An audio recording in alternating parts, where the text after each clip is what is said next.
Lisa and Jeff, for opening your home and for being such an example and role model for others in the state and really the country for what green homeownership looks like and what the possibilities can really embody when we invest strategically in renewable sources of energy. As we all know, sun is not getting stuck in the Strait of Hormuz, and I think your example here with solar panels that help give energy back and lower your utility costs is such an important message to be sending, and I'm glad you're benefiting from it personally.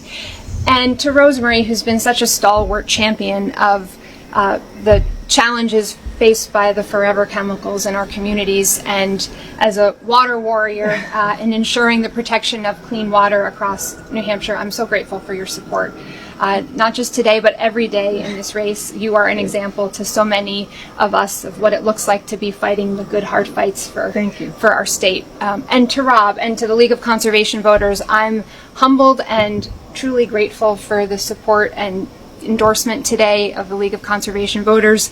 This is an organization that for so long has been fighting to address climate change, to bring the kinds of renewable green jobs that we need in New Hampshire, to lower our reliance on fossil fuels and to protect our environment, which is so critical to our state.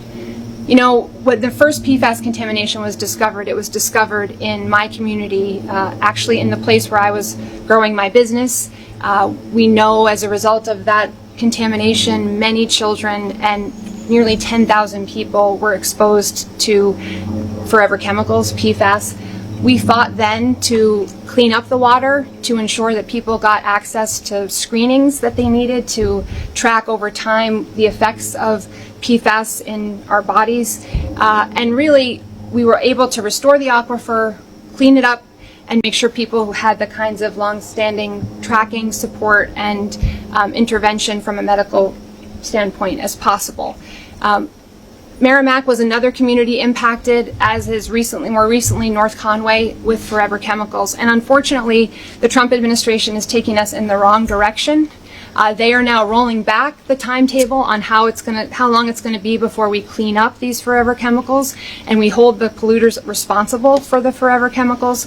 You know, ultimately, that is unacceptable. And at the same time that that we put these policies in place with this EPA, they are also doing things like ripping away renewable energy incentives, things like incentives for solar and wind projects. We just heard as recently as a couple weeks ago the Trump administration saying they're going to target states that they don't believe were supportive of the Trump administration and pull those grants away for things like renewable energy projects.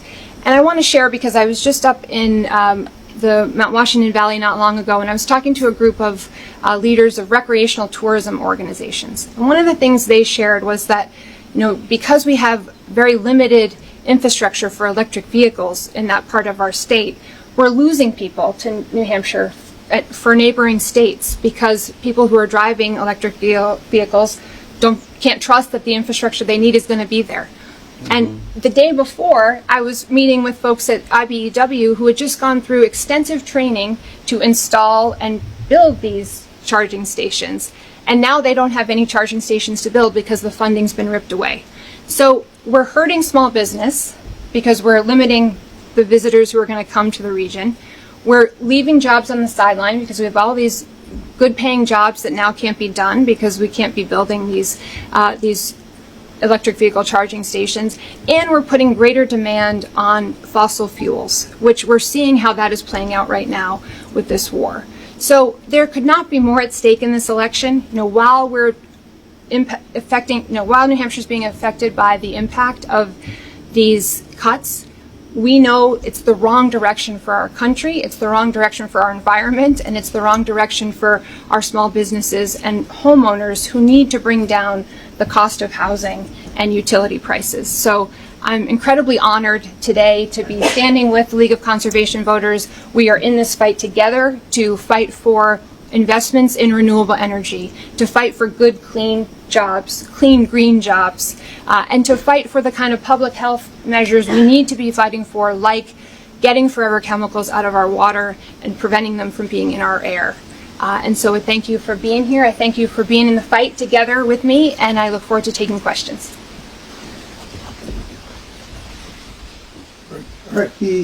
The League of Conservation's climate platform says that they want a full transition to a clean energy economy, to cut greenhouse gas emissions in half by 2030 and decarbonize the power sector by 2050. Do you think that's realistic, and how far are you willing to go in Congress to do that? I think we have to put everything on the table to ensure we're moving in the right direction as it relates to our climate. Ultimately, we have seen this administration moving us in the wrong direction. In this last budget that was just passed, not only were there cuts to incentives like the kind of solar project we're standing under today, but also taxing renewable energy projects. So we are going in the absolute wrong direction. We've got to do everything we can to protect our environment. This is an existential threat. And in New Hampshire, protecting our environment, protecting our water and our air, it's a public health issue. And it's a matter of what it means to protect what it means to be New Hampshire. Yes. So the last time Democrats took the House in 2018 and then Joe Biden took the presidency, we saw things like the Green New Deal, we saw things like the Inflation Reduction Act that promised tons of spending, tons of infrastructure investment for green jobs. If Democrats take the House in this election, would you be in favor of such a program? Well, I'm definitely in favor of restoring investments in projects like electric vehicle infrastructure across the country. And I just shared with you earlier part of the example of why that's so important. We actually have hundreds of people, IBEW union workers, who are trained and ready to go to install this kind of infrastructure. If we don't have that infrastructure, we're never going to get to a place where we pull back our reliance on fossil fuels. And we're seeing the effect of what that reliance on fossil fuels is doing. We are stuck in an endless war in Iran, and we've seen gas prices only go up this summer. We need to be moving in the other direction. Okay. Yeah. Sure, I'll just ask, Stefany, as we get closer to the primary, is this going to be a real nail-biter on election night, or are you running away with this thing? What's the dynamic? Well, we're fighting hard every day. We got 26 days to go, and we are working to be everywhere we can possibly be, talking to every voter we can possibly talk to. I'm incredibly proud and encouraged and energized by the support we have from people right here in New Hampshire. More than 3,200 Granite Staters have stepped up to support our campaign. 90% of those contributions have been $100 or less. I think it's a testament to the fight and the energy we're bringing, and the people that are from here, born and raised, want to support New Hampshire. One more question, actually.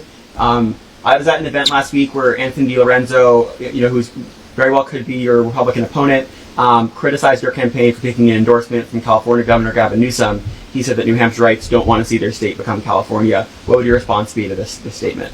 Well, we're Granite Staters, and what I would say is that the vast majority of the people who support our campaign are from New Hampshire, and unlike Anthony DiLorenzo, who can write his own check to fund his own campaign and who's been endorsed by Donald Trump and the NRCC and Mike Johnson, we are working to build a campaign that's of the people of New Hampshire and is supported by the people in New Hampshire. And I think our numbers represent that. 3,200 people have stepped up. That's more than 3 times the amount of people from New Hampshire who supported any other campaign on either side of the aisle.